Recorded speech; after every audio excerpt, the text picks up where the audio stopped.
19 জুনত ৰাজ্যসভাৰ 2খন আসনৰ বাবে অনুষ্ঠিত হ'ব নিৰ্বাচন। খালি হ'ব অগপৰ বীৰেন্দ্ৰ প্ৰসাদ বৈশ্যৰ আসনখনো। খালি হ'ব লগা আসনখনৰ বাবে অগপত বাঢ়িছে প্ৰাৰ্থিত্ব প্ৰত্যাশীৰ ভিৰ। জ্যেষ্ঠ কেইবাজনো নেতাৰ উপৰিও প্ৰাৰ্থিত্বৰ আশাত বন্দী দলটোৰ নৱপ্ৰজন্মৰ আন একাংশ নেতাও।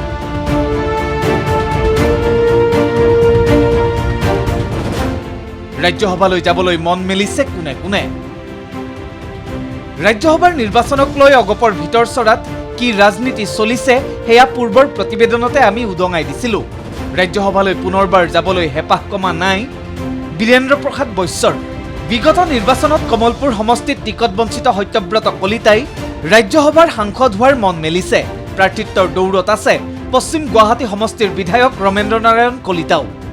অৱশ্যে সংসদীয় ৰাজনীতিৰ সোৱাদ লাভ কৰা এইসকল নেতাৰ উপৰিও এই পৰ্যন্ত দিছপুৰ গৰকিবলৈ সুযোগ নোপোৱা যুৱ প্ৰজন্মৰ আন একাংশ নেতাই ৰাজ্যসভাৰ সাংসদ হোৱাৰ মন মেলিছে।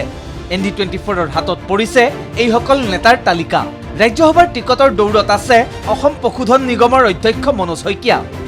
ৰাজ্যসভাৰ টিকটৰ বাবে ইতিমধ্যে দলীয় আবেদন জনাইছে অগপৰ সাধাৰণ সম্পাদক তথা যুৱ নেতা জ্যোতিমণি মৰাণে। মৰাণ জনগোষ্ঠীৰ নেতাজন দলৰ সভাপতি অতুল বৰাৰ ঘনিষ্ঠ হিচাপে পৰিচিত।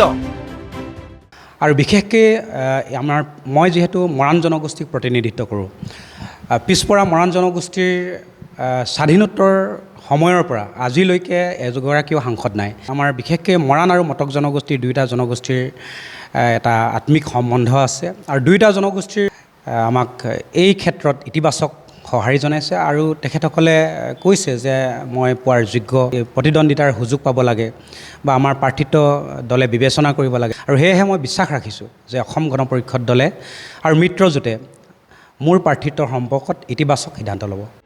ৰাজ্যসভালৈ যোৱাৰ মন দলৰ ডিব্ৰুগড় জিলাৰ সভাপতি আদিত্য গোস্বামী আৰু থাওৰা সমষ্টিৰ সভাপতি লীলাজ্যোতি ফুকনৰো। অসম যুৱ পৰিষদৰ সভাপতি তথা Assam state anti drug and prohibition কাউন্সিলৰ উপাধ্যক্ষ জিতু বৰগোহাঁয়েও বিচাৰিছে ৰাজ্যসভাৰ টিকট। এওঁলোকৰ উপৰিও আন একাংশইও টিকট বিচাৰি দলীয় নেতৃত্বৰ ওপৰত চাপ সৃষ্টি কৰিছে। জ্যেষ্ঠ বা পুৰণি একাংশ নেতাৰ পৰিৱৰ্তে নতুন প্ৰজন্মক আগবঢ়াই দিলেহে অগপৰ প্ৰতি উঠি অহা প্ৰজন্ম আকৰ্ষিত হ'ব বুলি ভাবে দলটোৰ একাংশ নেতাই। এতিয়া তাকে লৈ বিপাঙত পৰিছে অগপ নেতৃত্ব। অৱশ্যে দলে ভাবি চিন্তি ৰাজ্যসভাৰ আসনৰ বাবে কাক আগুৱাই দিব সেই সিদ্ধান্তও দুই এদিনতে নিশ্চিত হ'ব। Bureau report ND24।